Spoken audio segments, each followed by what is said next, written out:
حضور نے ارشاد فرمایا آیات المنافق ثلاث، منافق کی علامتیں تین ہیں۔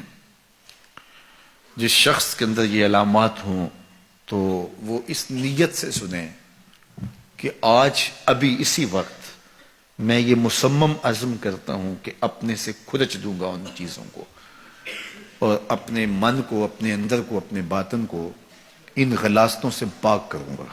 اور عملی موضوعات پہ بات کرنے کا میرا مقصود بھی یہی ہوتا ہے کہ ہماری زندگی میں، سب سے پہلے اپنی زندگی میں اور پھر میرے ملنے والوں کی زندگی کے اندر عملی طور پہ تبدیلی پیدا ہو۔ تو اس نیت کے ساتھ جب آپ سنیں گے تو اللہ برکت کرے گا۔ تو سنیے رسول رحمت نے ارشاد فرمایا صلی اللہ علیہ وآلہ وسلم نے کہ منافق کی نشانیاں تین ہیں۔ ان میں سے ایک اذا حدث کذب، جب وہ بولتا ہے تو جھوٹ بولتا ہے۔ یہ منافق کی علامتوں میں سے ایک علامت ہے کہ اس کی زبان جھوٹ کی عادی ہوتی ہے۔ زندگی میں جھوٹ سے اپنے آپ کو بچائیں، یہ زہر قاتل ہے، اندر اجاڑ دیتا ہے، آپ کا معاشرے سے اعتبار ختم کر دیتا ہے اور آپ کی رسوائی کا سبب ہے۔ دوسرا ارشاد فرمایا وَإِذَا وَعَدَ أَخْلَفَ، جب وہ وعدہ کرتا ہے تو وعدہ خلافی کرتا ہے۔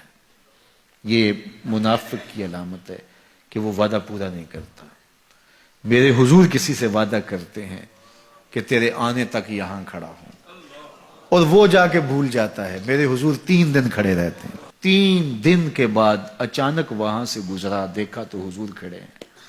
بڑی شرمندگی ہوئی، ڈرتا ہوا آگے بڑھا، صرف اتنا کہا یار تو نے مشقت میں ڈال دیا۔ 3 دن تک میرے حضور کھڑے، اور میں کہتا ہوں وہ تو 3 دن بعد واپس آ گیا۔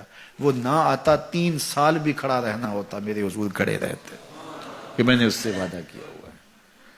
اور میں اور آپ دیکھیں کہ ہم کہاں کھڑے ہیں۔ ہم کسی سے وعدہ کریں، ہم خود وعدہ کرتے ہیں تمہیں 6 ماہ کے بعد پیسے دیں گے، وہ بیچارہ 6 ماہ کے بعد بھی جو ہے وہ 1 ماہ اور اوپر گزار لیتا ہے کہ چلو کوئی بات نہیں ہے، اور ہم اس کی موت کی دعا کر رہے ہیں یا اللہ فوت ہی ہو جائے تو اچھی بات ہے۔ تو پھر ہم کہیں کہ اللہ کی رحمتیں ہمیں نصیب ہوں، یار وعدہ کیا ہے اپنا تن بھی بیچ کے دینا پڑے تو دیں گے۔ جو وعدہ کیا ہے جہاں کھڑے ہوئے ہیں وہاں کھڑے رہیں گے، چاہے اس کی کتنی بھی اذیت ہمیں کیوں نہ سہنی پڑے۔ جب وعدہ کیا ہے تو پھر اس کو پورا کرو۔ تیسری بات میرے حضور نے ارشاد فرمائی وَإِذَا تُؤْمِنَ خَانَ، جب اس کے پاس امانت رکھی جائے تو خیانت کرے۔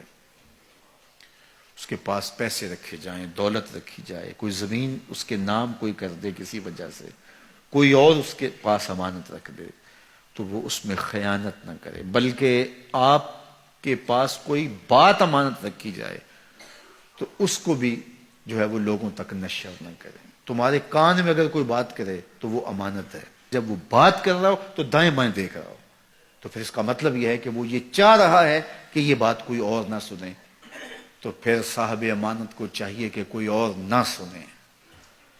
یہ امانت ہے اور اس امانت کو پورا کیا جائے۔ اور چوتھی علامت یہ ارشاد فرمائی منافق جب کسی سے لڑ پڑتا ہے تو گالیاں دیتا ہے۔ ہمارے دین نے ہمیں گالی دینے سے روکا ہے۔ اپنی زبان کی پاکیزگی اور اپنی زبان کی طہارت کا سامان کیجیے۔ آپ کسی بھی حالت میں ہوں، آپ کے اوپر کوئی کتنی بھی زیادتی کر رہا ہو، آپ کو کوئی تھپڑ بھی مار رہا ہو، تو آپ اس کا مقابلہ ضرور کریں، لیکن آپ کی زبان گندی نہیں ہونی چاہیے۔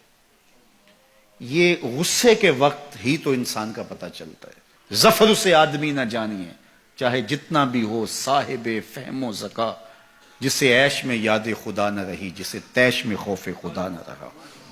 عیش کی زندگی ہو یا تیش کی زندگی، خوشی کا مرحلہ ہو یا مرحلہ غم ہو، آپ دیکھو نارمل زندگی کے اندر تو آپ معتدل ہوں گے ہی ہوں گے، لیکن جب آپ کا بیلنس خراب ہوتا ہے خوشیوں کے وفور کی وجہ سے، اس وقت پتہ چلے گا۔ یہ ہے انسان کا امتحان، یہ ہے انسان کی آزمائش۔ منافق کی علامت بتائی گئی وَإِذَا خَاصَمَ فَجَرَ، جب وہ کسی سے لڑائی کرتا ہے تو پھر گالیاں بکنا شروع کر دیتا ہے۔ یہ منافقوں کی علامات میں سے ایک علامت ہے، جب وہ لڑتا ہے تو گالیاں بکتا ہے، جھوٹ بولتا ہے، امانت میں خیانت کرتا ہے، اور عہد کرے تو اس کی پاسبانی نہیں کرتا۔